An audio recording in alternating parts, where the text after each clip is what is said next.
இந்த வருஷம் ஜனவரி மாதத்தில் வந்து நான் ப்ரெக்னென்ட் ஆனேன். ரொம்ப சந்தோஷமாக இருந்துச்சு. 2 வருஷம் கழிச்சு தான் இந்த குழந்தை எனக்கு கிடச்சிது. ப்ரெக்னென்ட் ஆனதுலேருந்தே ரொம்ப போராட்டமாக இருந்துச்சு. அந்த டைமில் எல்லாருக்குமே பலவீனம் இருக்கும். ஆனால் எனக்கு ரொம்ப கஷ்டமாக இருந்துச்சு. அந்த சூழ்நிலைகள் எல்லாமே வந்து என்னால் கடக்க முடியல. ஒவ்வொரு டைமுமே வந்து ரொம்ப பலவீனமாக, உடல் ரீதியாகவும் சரி ரொம்ப கஷ்டப்பட்டேன்.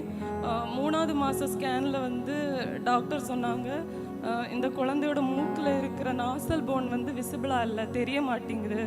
அதனால வந்து நீங்கள் இந்த குழந்தைய அபார்ட் பண்ணிடுங்க, இனிமேல் கண்டினியூ பண்ண வேண்டாம், அபார்ட் பண்ணுங்க. குழந்தை அப்படி பிறந்தாலுமே வந்து மூளை வளர்ச்சியாக பிறக்கும் அப்படின்னு சொல்லிட்டு சொல்லாமல் கொள்ளாமல் வேறு டாக்டருக்கு வந்து எழுதி தந்துட்டாங்க அபார்ட் பண்ணுறதுக்கு.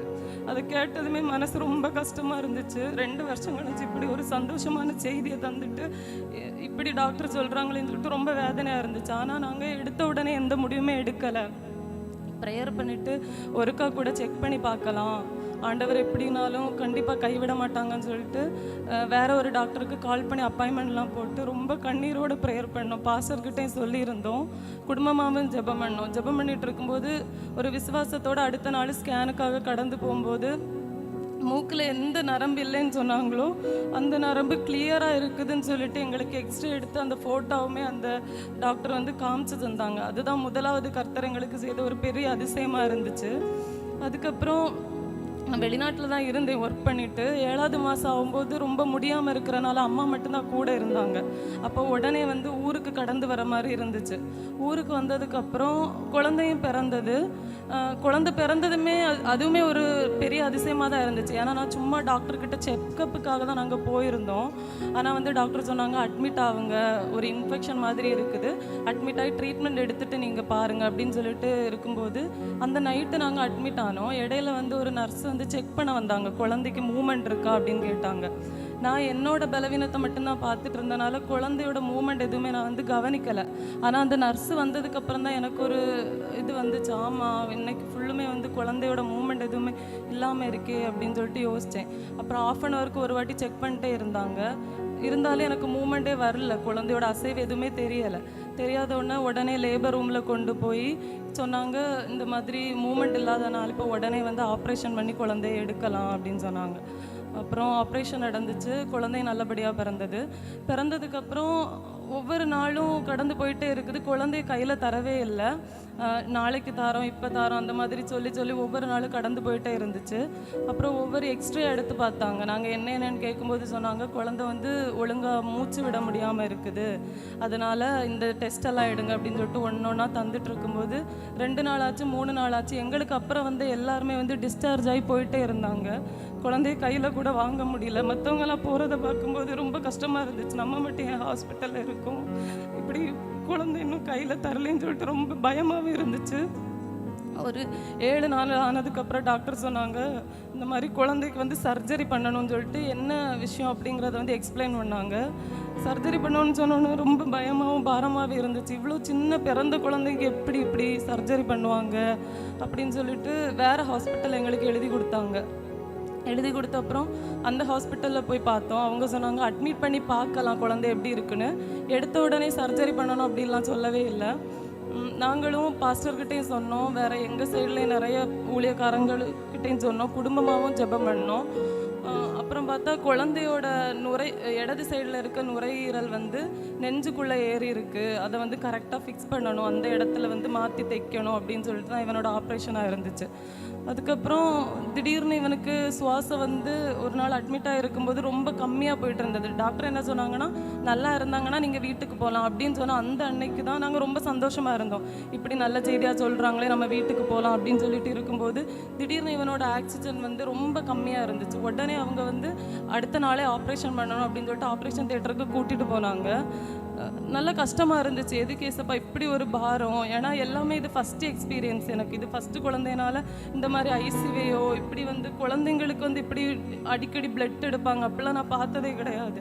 இவன் அழும்போது எடுக்கும்போதெல்லாம் ரொம்ப கஷ்டமாக இருந்துச்சு.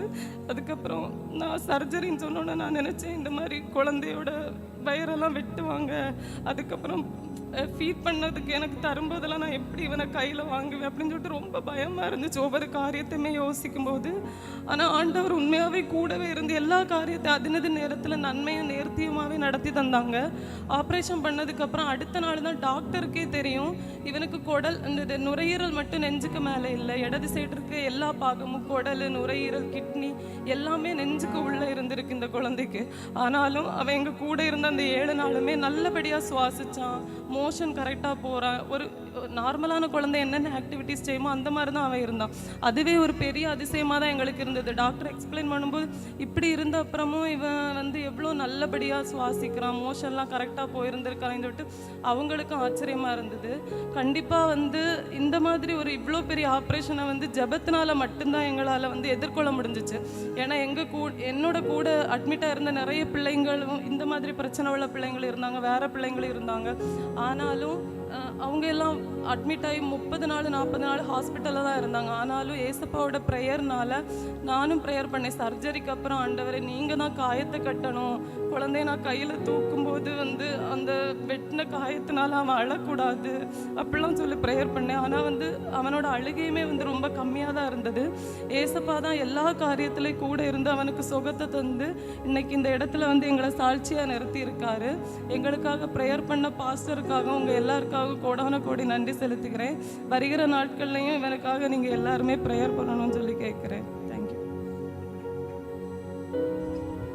ஹல்லேலூயா. எங்களையும் ஒரு குடும்பமாக இந்த சாட்சியா இந்த குழந்தை நிமித்தம் நிறுத்தினார். என் ராஜா ராஜா என் கர்த்தாதி கர்த்தராகிய இயேசுவின் நாமத்தை மகிமைப்படுத்த வாஞ்சிக்கிறோம். அந்த 1ஆம் தேதி ஆகஸ்ட் காலையில் ஒரு 8 மணிக்கு மருமகள் ஃபோன் பண்ணாப்புல, இதோ ஆப்ரேஷன் பண்ணணும், உடனடியாக நான் போகணும்னு ஒரு 7 மணிக்கு சொன்னாப்புல. நான் பாஸ்டர்கிட்ட சொன்னவனை நீங்கள் உடனடியாக புறப்படுங்க, அவருக்கு என்ன தரிசனம் என்ன என்று தெரியாது, வண்டியை எடுத்துகிட்டு வந்தார். எப்படியாவது நம்ம ஆப்ரேஷன் நடக்கிறதுக்கு முன்னால் அந்த மருத்துவமனைக்கு போகணும்னு. ஆனால் நாங்கள் போகிற வழியில் அதிக டிராஃபிக் இருந்ததுனால குறித்த நேரத்துக்கு நான் போக முடியல. ஆனால் குழந்தை பிறந்தவனை எங்கள் பாஸ்டர் கையில் தான் கொடுத்தாங்க. அந்த குழந்தைய வாங்கினவனை கண்ணை முழிச்சு பார்த்துட்டு அந்த சிரிப்பு சிரித்தது அது வீடியோவில் இருக்குது. ஆனால் அதுக்கு பிறகு அதுதான் அந்த குழந்தைய நாங்கள் பார்த்தது. கரெக்டாக 12ஆம் தேதி அன்னைக்கு என்ன செஞ்சாங்கனாக்கா, குழந்தைய ஆப்ரேஷன் சொல்லிட்டாங்க. மருமக கையில் கொடுத்ததே 3 நாள் அந்த குழந்தை இருந்தது. தாய்ப்பாலுன்றது ஒன்றும் இல்லை. ஆனால் ஆப்ரேஷன் தியேட்டருக்குள்ளே போனதுக்கு பிறகு தான் வயிறில் 10 ஆப்ரேஷனு, இந்த கண்கோட்டுக்குள்ளே டீப்பு விட்டது, அடுத்து இந்த தொப்புள்ள இருந்து வெளியில் கொண்டு அந்த டீப்பானது, அது இல்லாமல் சுவாச குழா, எந்த ஒவ்வொரு அவயத்திலையும் அந்த இயற்கைக்கு மாறான ஒரு கிரியையாக இருந்ததுனால செயற்கையில் தான் அந்த குழந்தைய உயிர் பிழைத்துட்டு இருந்தது. ஆனால் தேவனுடைய சமூகத்தில் வாக்கு தத்தங்களை கொடுத்தவர் அதை அப்படியே நிறைவேற்றிட்டு வந்தார். பாஸ்டர் சொன்ன ஒரு காரியம் என்னன்னா, உடனடியாக நாங்கள் போகணும், நீங்கள் ரெடியாங்கன்னு. ஏன் இதை சொல்லுவேன்னா, நான் இந்த ஊழியக்காரனை குறித்து பெருமையாகவோ முகஸ்துதியாகவோ சொல்லலை. எங்களுக்கு நல்ல ஒரு ஊழியக்காரனை ஆண்டவர் குடும்பத்துக்கு கொடுத்தாரு. நான் அதுக்காக என் தேவனை நான் அதிகமாக துதிக்கணும், அதிகமாக நேசிக்கணும்.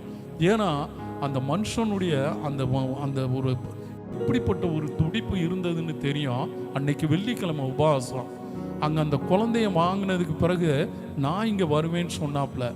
ஆனால் அந்த உபவாசம் வெள்ளிக்கிழமை தான் அந்த குழந்தைக்கு ஆப்ரேஷனு. அநேக 100கணக்கான பேர் ஜெபித்தாங்க, சபையார் ஜெபித்தாங்க, வாட்ஸ்அப்பில் நாங்கள் நிறையா போட்டிருந்தோம், அநேக ஊழியர்கள் ஜெபித்தாங்க. இந்த குழந்தைய பொறுத்தளவுக்கு பார்த்தீங்கன்னா இது மரித்து போன ஒரு குழந்தை தான், மரணத்துக்கென்று பிசாசான நெருக்கப்பட்ட ஒரு குழந்தை தான். ஆனால் மகிமையின் கர்த்தர் இந்த ஏழ்மையானவர்களுடைய ஜெபத்தை கேட்டு இந்த ஆலயத்தில் இன்னைக்கு நாங்கள் பொருத்தனை பண்ணி இந்த குழந்தையின் நிமித்தம் உங்களுக்குள்ள சாட்சி அணிக்கிறோம்னா அது ஏசப்பா ஒரு மகிமையின் தேவன் பாராட்டின கிருபை மாத்திரம்தான். ஏன்னா சபையில் இது மாதிரி அநேக அதிசயங்களும் அற்புதங்களும் கண்டிப்பாக இனி தொடர்ந்து நடந்துக்கிட்டே தான் இருக்கும். ஏன்னா அந்த அளவுக்கு என்னன்னா நல்ல ஒரு ஊழியக்காரி ஜெபம் வாஞ்ச சொன்னது போல பாருங்க, என் வீட்டில் வந்து இந்த சகோதரன் வந்ததுக்கு பிறகு தான் என் மனைவி இந்த அளவுக்கு வந்தாங்க. ஏன்னா ஒரு 10 அடி 20 அடி போனாக்கா அந்த இடத்துல நிற்கணும். நின்னாதான் வந்து என்னன்னு கேட்டால் அடுத்த இடத்துக்கு போகணும்.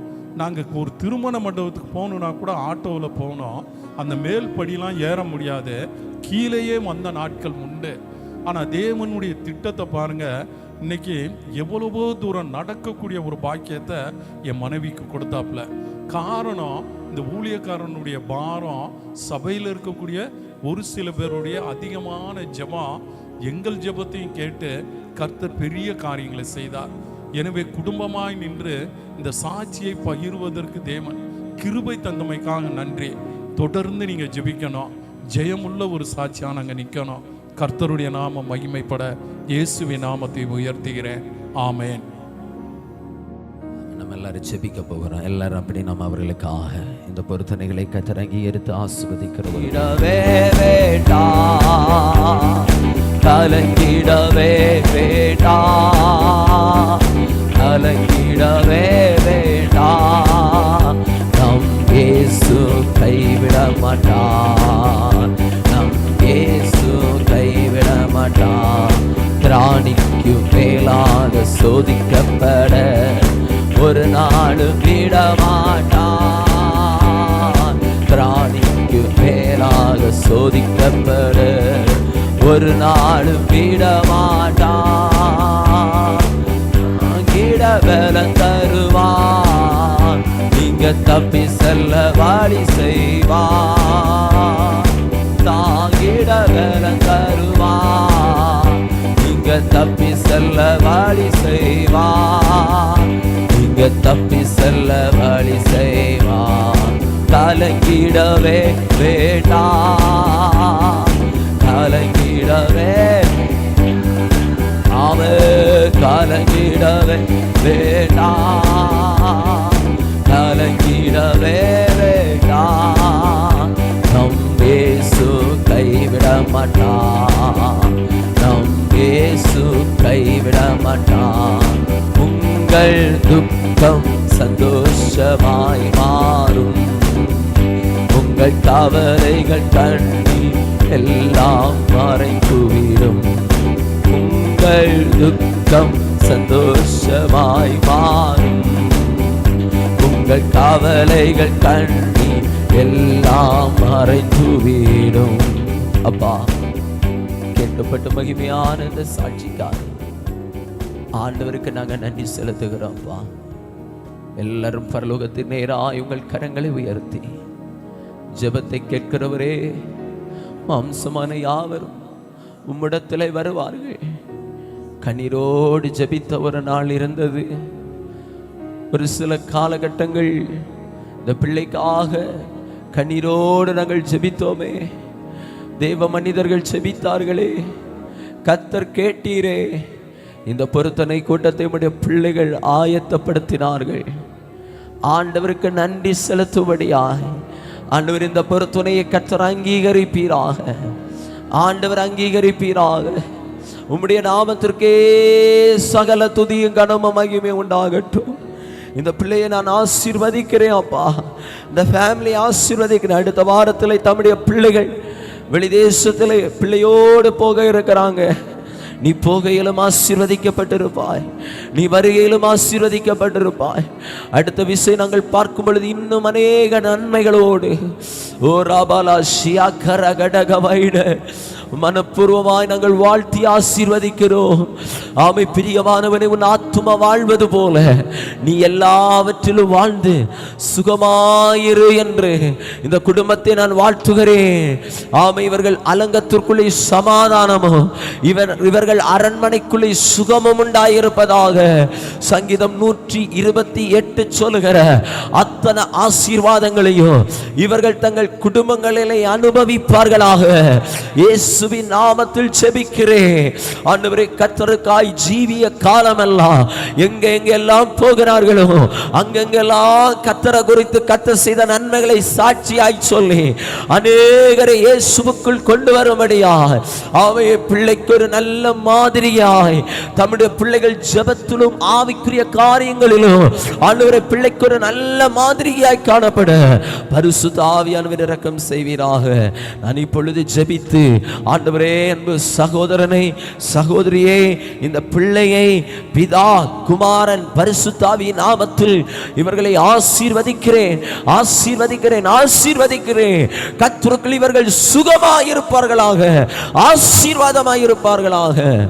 ஆண்டவரே, உடைய பிள்ளைகள் கைட்டு செய்கிற வேலைகள் எல்லாம் ஆசீர்வாதம். அந்த பிள்ளைக்கு அங்கே உள்ள கிளைமேட் எல்லாம் ஒத்து போகணும்.